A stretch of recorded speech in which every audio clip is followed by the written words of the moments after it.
আসসালামু আলাইকুম, স্বাগত জানাচ্ছি চ্যানেল আই সংবাদে। সংবাদ কক্ষে আপনাদের সাথে আছি আমি প্রিয়াঙ্কা। বিস্তারিত সংবাদের শুরুতেই জানিয়ে দিচ্ছি সুপার ফ্রেশ ফর্টিফাইড সয়াবিন তেল সংবাদ শিরোনামগুলো। সাবেক ৩ সিএসি ও ১৫ কমিশনার এবং শেখ হাসিনা সহ ১৮ জনের বিরুদ্ধে রাষ্ট্রদ্রোহ মামলা, অবৈধ প্রতারণামূলক নির্বাচন আয়োজনের অভিযোগ।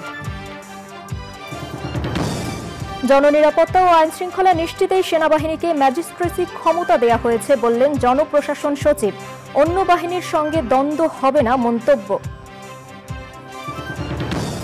প্রধান উপদেষ্টা ডক্টর মোহাম্মদ ইউনূসের সভাপতিত্বে অন্তর্বর্তী সরকারের প্রথম একনেক বৈঠক, ৩,৫০০ কোটি টাকার ৫ প্রকল্প উত্থাপন। নারী টি-20 বিশ্বকাপের জন্য ১৫ সদস্যের বাংলাদেশ দল ঘোষণা, প্রবাসীদের দিয়ে ক্রিকেটারদের নাম ঘোষণার ভিডিও প্রকাশ করে বিসিবির চমক। এবং সবুজে সাজাই বাংলাদেশ স্লোগানে সাভারে প্রকৃতি ও জীবন ক্লাবের বৃক্ষরোপণ, বাসযোগ্য ধরিত্রী বিনির্মাণে সবাইকে সবুজায়নে যুক্ত হওয়ার তাগিদ।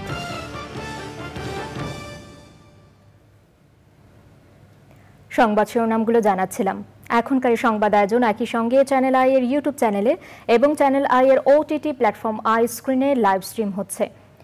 যাচ্ছে বিস্তারিত সংবাদে। অবৈধ ও প্রতারণামূলক নির্বাচনের আয়োজন করার অভিযোগে সাবেক ৩ প্রধান নির্বাচন কমিশনার কাজী রাকিবউদ্দিন আহমেদ, কে এম নুরুল হুদা ও কাজী হাবিবুল আওয়াল সহ ১৫ কমিশনার এবং নির্বাচন কমিশন সচিব ও সাবেক প্রধানমন্ত্রী শেখ হাসিনা সহ ১৮ জনের বিরুদ্ধে রাষ্ট্রদ্রোহ মামলা হয়েছে চট্টগ্রামে। একই মামলায় আরও আসামি করা হয়েছে আওয়ামী লীগের সাধারণ সম্পাদক ওবায়দুল কাদের সহ ৩ মেয়াদের সংসদ সদস্যদের। দুপুরে চট্টগ্রাম মেট্রোপলিটন ম্যাজিস্ট্রেট শরীফুল হকের আদালতে মামলা দায়ের করেন বিএনপি নেতা বীর মুক্তিযোদ্ধা মোহাম্মদ একরামুল করিম। আদালত মামলা গ্রহণ করে সিনিয়র পুলিশ কর্মকর্তাকে তদন্তের নির্দেশ দিয়েছেন। ইলেকশন কমিশন এবং যারা ভুয়া এমপি নির্বাচিত হয়েছে দাবি করেছে তাদের বিরুদ্ধে মামলাটা আনছি সংবিধানের আলোকে রাষ্ট্রদ্রোহিতার অভিযোগে।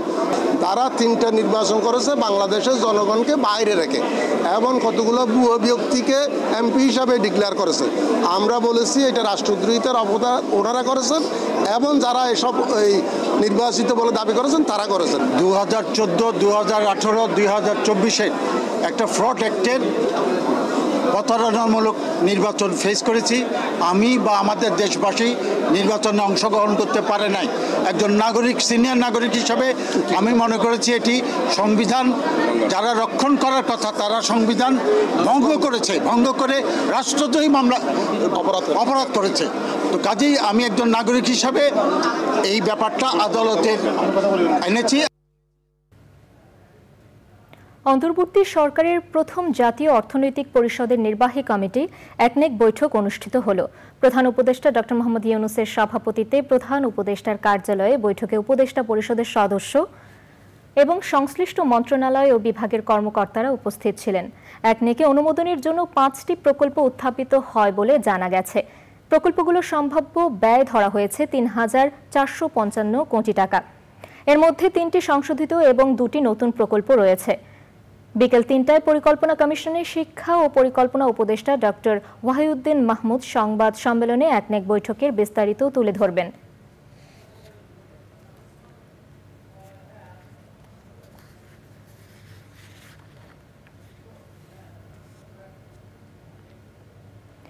ডেঙ্গুতে আক্রান্ত ও মৃত্যু 2ই বাড়ছে।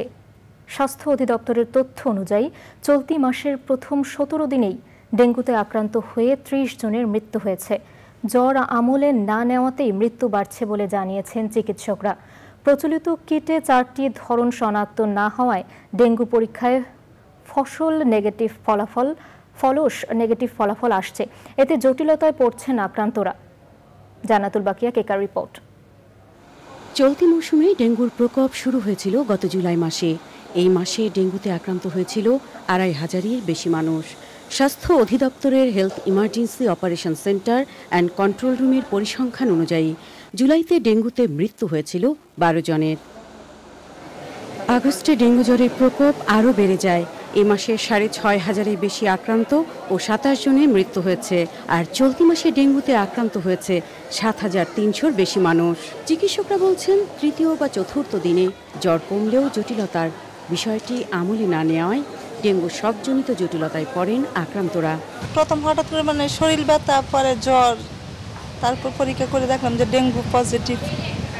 ডেঙ্গু হয়েছিল, পাতলা পায়খানা, বমি, জ্বর, এর জন্য হাসপাতালে ভর্তি হয়েছি। এখন আগে থেকে ভালো আছে। রাজধানীর সোহরাওয়ার্দী হাসপাতালে ১২ বছর বয়সী এই কিশোর এসেছে টঙ্গী থেকে। ভর্তির সময় প্রেশার ও পালস পাওয়া যাচ্ছিল না তার। চিকিৎসকরা বলছেন, এমন রোগীরাই ডেঙ্গুতে মৃত্যু ঝুঁকিতে। যারা গর্ভবতী শিশু বা যাদের শরীরে আগে থেকে বড় কোনো অসুখ আছে, তাদের জন্য ডেঙ্গুটা কিন্তু মারাত্মক হয়, কখনো কখনো জীবনঘাতীও হয়। রোগীটা যেটা ছিল শুরুর সময় তার অনেক বেশি বমি ছিল, যেটার জন্য একটা ডিহাইড্রেশন তো তার ছিলই।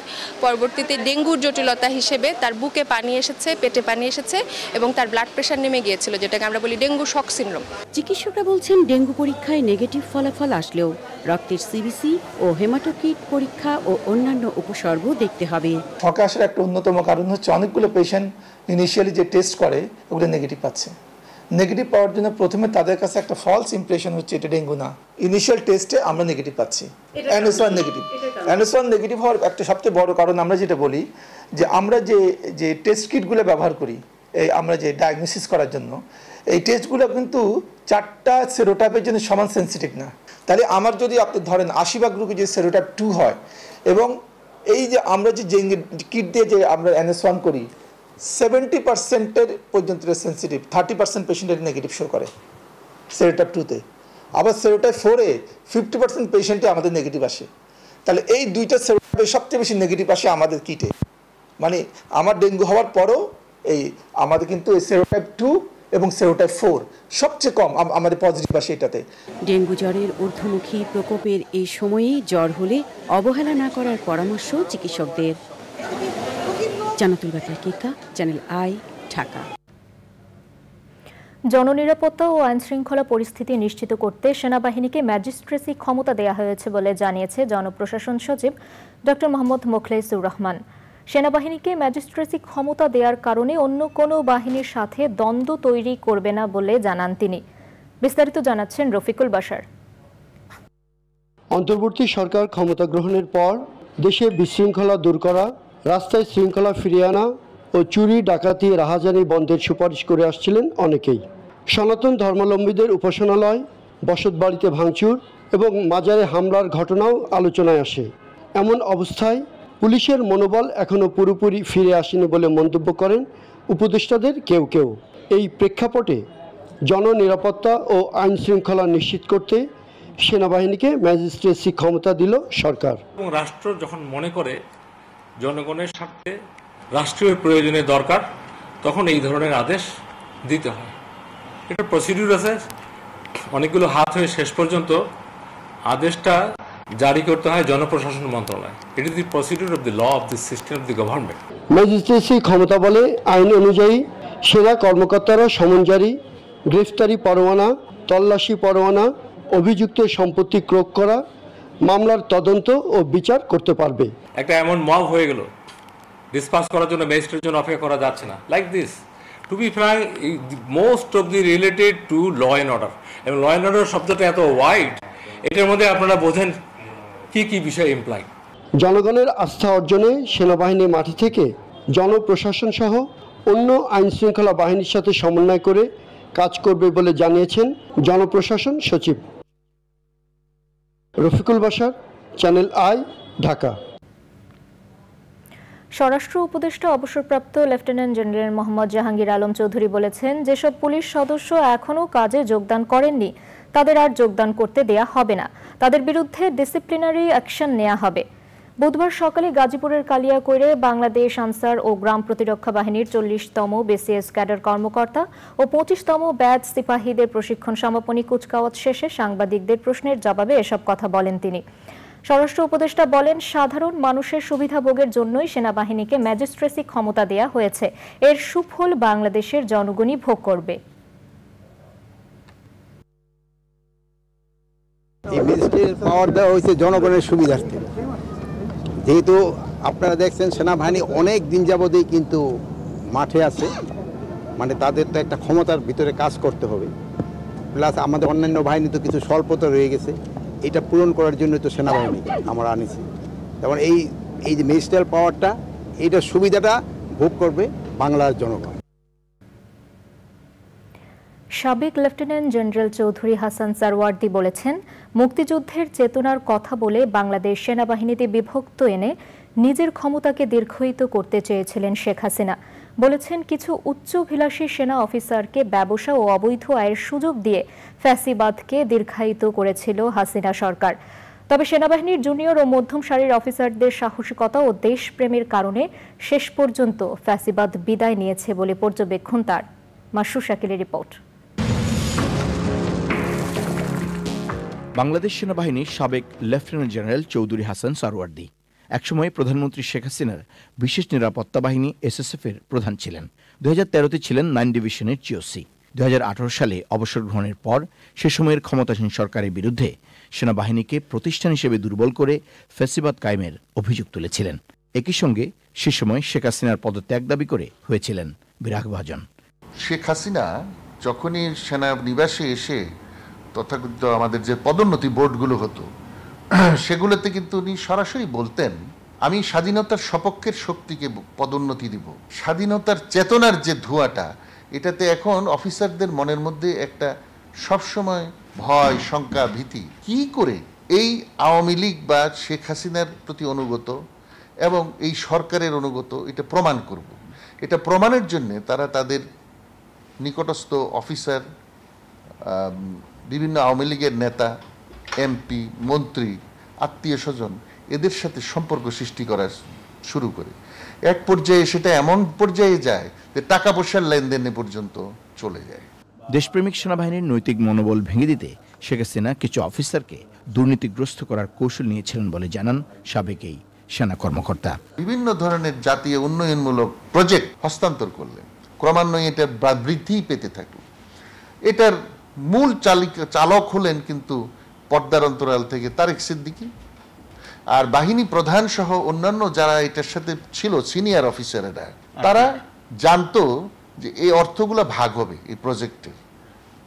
তারেক সিদ্দিকী, হাসিনার পরিবার, বিভিন্ন সিনিয়র অফিসার এবং এদের মাঝে, এতে করে এই দুর্বৃত্তায়ন, এই দুর্নীতি আমার প্রিয় সেনাবাহিনীকে গ্রাস করে ফেলল। আমি বলবো যে জেনারেল আজিজ টাইপের, এই টাইপের লোকেরা যারা আর্মিতে ছিল, তারা দেখলো যে এটা একটা সুযোগ অর্থবিত্তের মালিক হওয়া। তিনি মনে করেন, ছাত্র জনতার ফ্যাসিবাদ বিরোধী গণঅভ্যুত্থানের সাথে দেশপ্রেমিক সেনা সদস্যদের একাংশের একাত্মতায় শেষ রক্ষা হয়নি শেখ হাসিনার। সাধারণ সৈনিকদের বক্তব্য হলো, আমরা গ্রামে থাকি, আমাদের আত্মীয় স্বজন সেখানে থাকে, এই ছাত্রদেরকে হত্যা করে পরে গ্রামে গঞ্জে আমাদের আত্মীয় স্বজন, আমার বাপ মা, 14 গোষ্ঠী, সন্তান সন্ততি, এদের উপরে আক্রমণ, এটা আমরা নিতে পারবো না। অফিসারদের কথা হলো, কিছু সংখ্যক সিনিয়র অফিসারের স্বার্থ রক্ষার জন্য আমরা আমাদের দেশের মানুষকে হত্যা করতে পারি না। সাবেক সেনা কর্মকর্তা মনে করেন, সেনাবাহিনীকে রাজনীতি থেকে দূরে রাখতে হবে। পাশাপাশি ভারত ও পাকিস্তানের পাশে শক্তিশালী রাষ্ট্র হিসেবে বাংলাদেশকে টিকে থাকতে পারমাণবিক শক্তিধর হওয়া প্রয়োজন। অন্যান্য অনেক দেশের মতোই যুব সমাজকে বিশেষ সামরিক প্রশিক্ষণ দেওয়ার পরামর্শ তার। Masrur Shakil, channel I, Dhaka. কয়েকদিনের শ্রমিক অসন্তোষ কাটিয়ে খুলেছে শিল্পাঞ্চল আশুলিয়ার সব তৈরি পোশাক কারখানা। সকাল থেকে দল বেঁধে শ্রমিকরা নিজ নিজ প্রতিষ্ঠানে প্রবেশ করে কাজে যোগ দিয়েছেন। উৎপাদন কার্যক্রমে যেন কোনো সমস্যা না হয় সেজন্য সব ধরনের পদক্ষেপ নিয়েছে কারখানা কর্তৃপক্ষ। যে কোনো অপ্রীতিকর ঘটনা এড়াতে কারখানাগুলোর সামনে সেনাবাহিনী, পুলিশ ও র্যাব সদস্যরা টহল দিচ্ছে।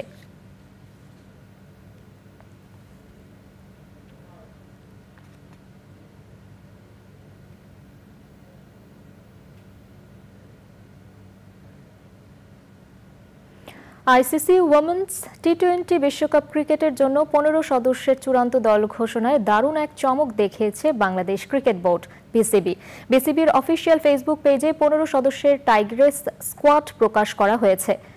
প্রথমবারের মতো বিসিবি প্রবাসী বাংলাদেশিদের মাধ্যমে বিশ্বকাপে অংশগ্রহণ করতে যাওয়া বাংলাদেশ নারী দলের 15 সদস্যের বিশ্বকাপ স্কোয়াড ঘোষণা করে।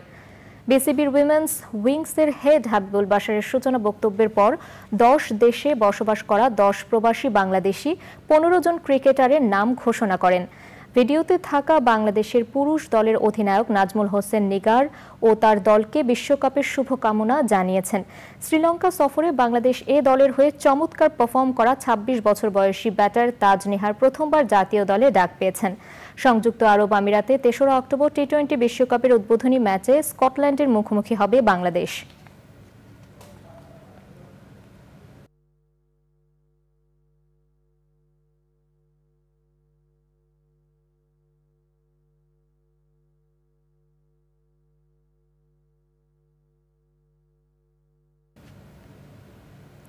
সবুজে সাজাই বাংলাদেশ স্লোগানে শিল্প নগরী সাভারে বৃক্ষরোপণ ও চারা বিতরণ করছে প্রকৃতি ও জীবন ক্লাব।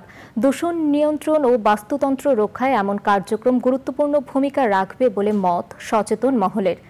বৈশ্বিক উষ্ণতা রোধ ও বাসযোগ্য ধরিত্রী বিনির্মাণে সবাইকে সবুজায়নে যুক্ত হওয়ার আহ্বান আয়োজকদের। জাকির হাসানের তথ্য, ভিডিও চিত্রে সাবরিনা হাসানের রিপোর্ট।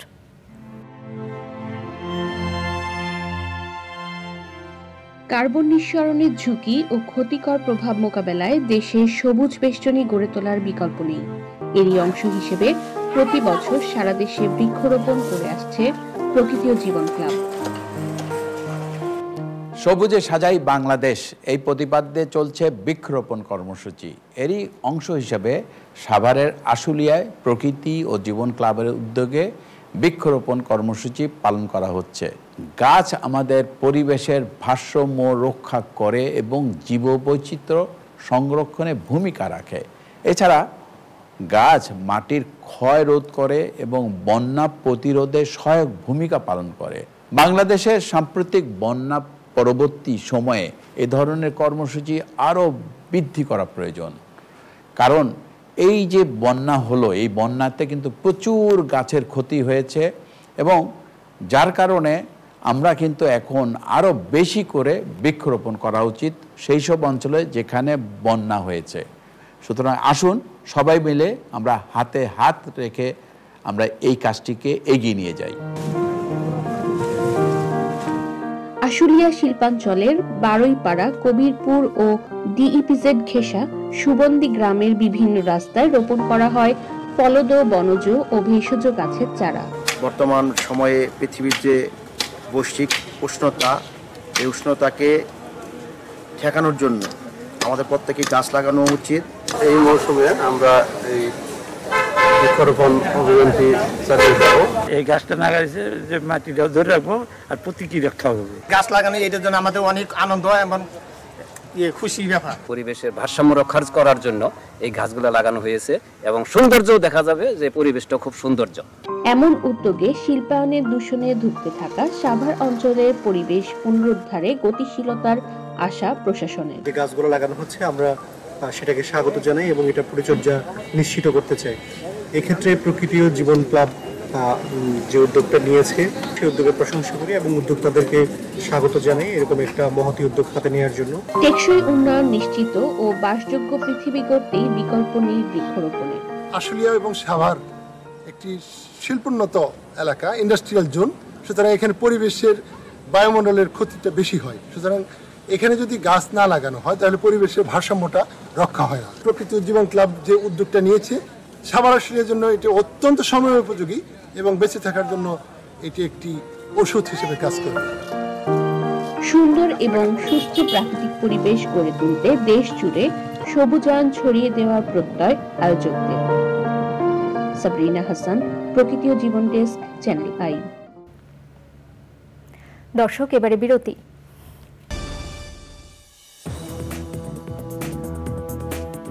ফিরে এলাম বিরতির পর। ভারতের কেন্দ্রশাসিত জম্মু কাশ্মীরে 10 বছরের মধ্যে এবারই প্রথম বিধানসভা নির্বাচন হচ্ছে। 3 ধাপের বিধানসভা নির্বাচনের প্রথম ধাপে ভোট শুরু হয়েছে আজ। এই ধাপে 7টি জেলার 24টি নির্বাচনী এলাকায় চলছে ভোট গ্রহণ। 2019 সালে পূর্ববর্তী রাজ্যকে বিশেষ মর্যাদা প্রদানকারী 370 ধারা বাতিলের পর থেকে এটি সেখানে প্রথম বিধানসভা নির্বাচন। তবে কেন্দ্রশাসিত জম্মু কাশ্মীরে 2014 সালের মতো পূর্ণ রাজ্য হিসেবে নয়, একটি অঞ্চল হিসেবেই ভোট গ্রহণ চলছে। একটি কেন্দ্রশাসিত অঞ্চল হিসেবেও প্রথমবারের মতো বিধানসভা নির্বাচনের সাক্ষী হচ্ছে এটি। 370 ধারা যখন বাতিল করা হয় তখন রাজ্যটিকে জম্মু ও কাশ্মীর এবং লাদাখ কেন্দ্রশাসিত অঞ্চলে বিভক্ত করা হয়েছিল। জম্মু অঞ্চলের 3টি জেলায় 8টি বিধানসভা আসনে এবং কাশ্মীর উপত্যকার 4টি জেলায় 90 জন স্বতন্ত্র সহ 219 জন প্রার্থীর বিপরীতে ভোট দেবেন 23 লাখেরও বেশি ভোটার। তারবিহীন যোগাযোগ যন্ত্র পেজারের মাধ্যমে ইসরায়েল লেবাননে হামলা চালিয়েছে বলে দাবি করেছে সশস্ত্র গোষ্ঠী হিজবুল্লাহ। হামলায় কমপক্ষে 9 জন নিহত এবং প্রায় 3000 মানুষ আহত হয়েছেন বলে জানা গেছে। নজিরবিহীন হামলার জন্য লেবানন সরকারও ইসরায়েলকে দায়ী করেছে। তবে এ অভিযোগ অস্বীকার করেছে ইসরায়েল। সংবাদ মাধ্যম আল জাজিরা জানায়, স্থানীয় সময় মঙ্গলবার রাতে লেবাননের বিভিন্ন স্থানে ছোট আকারের যোগাযোগের যন্ত্র পেজারের বিস্ফোরণ ঘটতে শুরু করে। এতে এই হতাহতের ঘটনা ঘটে। দুর্ঘটনার পরই আহতদের রক্তদানের জন্য সাধারণ মানুষকে আহ্বান জানানো হয়। পেজার যন্ত্রটি সাধারণত ব্যবহার করে থাকেন হিজবুল্লাহর যোদ্ধারা। এছাড়া অনেক সাধারণ মানুষও বার্তা আদান প্রদানে এটি ব্যবহার করে থাকেন। প্রায় একসঙ্গে কিভাবে এতগুলো যন্ত্রের বিস্ফোরণ ঘটানো হয়েছে তা এখনো জানা যায়নি। এবারে নিটোল টাটা কৃষি সংবাদ।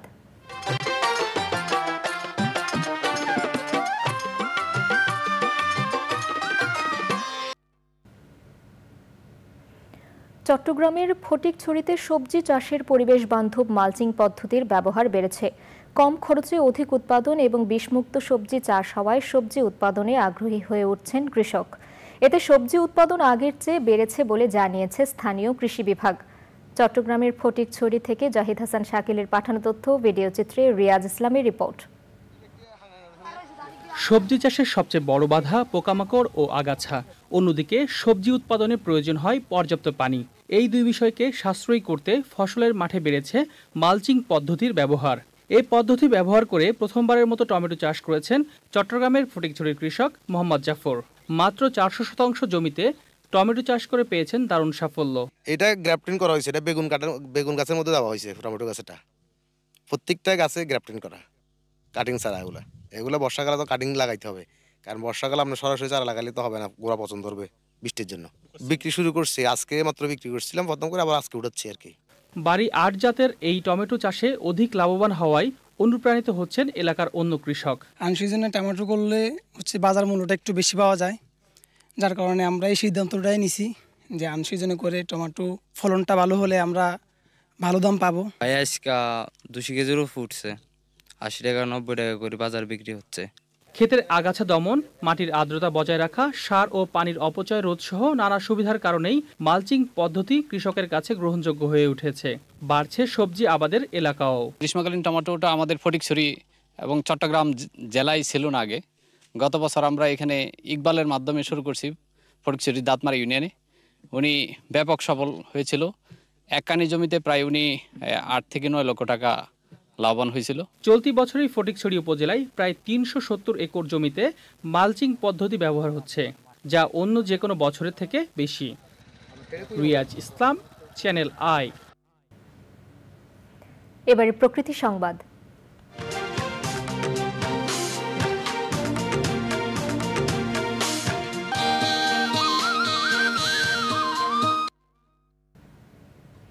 নোয়াখালীর মুছাপুর স্লুইস গেট ভেঙে যাওয়ায় ছোট ফেনী নদী তীরবর্তী এলাকায় তীব্র ভাঙন দেখা দিয়েছে। বেড়িবাঁধ ক্ষতিগ্রস্ত হওয়ার পাশাপাশি এরই মধ্যে নদী গর্ভে বিলীন হয়েছে ঘরবাড়ি, ফসলি জমি। নিজেদের অর্থায়ন ও স্বেচ্ছাশ্রমে ভাঙন রোধে তীর সংরক্ষণ ও বাঁধ নির্মাণ কাজ শুরু করেছেন ভুক্তভোগীরা। এ বিষয়ে সরকারের দ্রুত সহযোগিতার পাশাপাশি অর্থায়নের দাবি জানিয়েছে তারা। আলাউদ্দিন শিবলুর তথ্য, ভিডিও চিত্রে আফরোজা হাসির রিপোর্ট। ভাঙন রোধে কোম্পানীগঞ্জ উপজেলা রক্ষায় 2014 সালে লুপ কাটিংয়ের মাধ্যমে গতিপথ পরিবর্তন করে ছোট ফেনী নদীতে স্লুইস গেট নির্মাণ করে সরকার। এর মাধ্যমে নিয়ন্ত্রিতভাবে নদীর পানি সন্দ্বীপ চ্যানেল হয়ে বঙ্গোপসাগরে ফেলা হয়।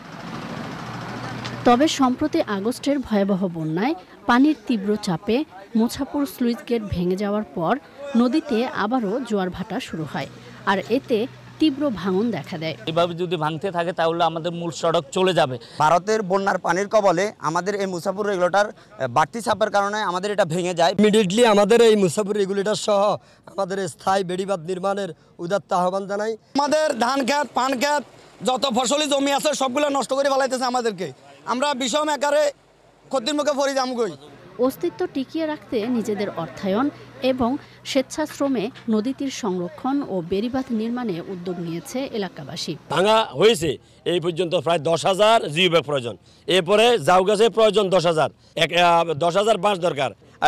প্রথম যেটা লিঙ্ক রোড আমরা অলরেডি বেঁধে ফেলেছি, আমরা যাতে করে লিঙ্কে পানি ঢুকতে না পারে ওই কাজটা নিয়মিত কি করতেছি। দুই পাড়ের যেই ঘর বাড়ি নদীর এবং যেই সব ফসলি জমি সব সমুদ্র গর্ভে বিলীন হয়ে যাচ্ছে। স্থানীয়দের সহযোগিতায় স্বল্প ও দীর্ঘমেয়াদী পরিকল্পনার কথা জানিয়েছে পানি উন্নয়ন বোর্ড। কোলাপস পরবর্তীতে বর্তমানে জোয়ার ভাটার ফলে যে বিভিন্ন জায়গায় যে নদী ভাঙন দেখা দিয়েছে তার জন্য আমরা ইতিমধ্যে বিভিন্ন স্বল্পমেয়াদী এবং দীর্ঘমেয়াদী পদক্ষেপ গ্রহণ করেছি। আমরা বিভিন্ন জায়গায় জিওবে ডাম্পিংয়ের মাধ্যমে আমরা এই ভাঙন প্রতিরোধের ব্যবস্থা নেওয়া হচ্ছে।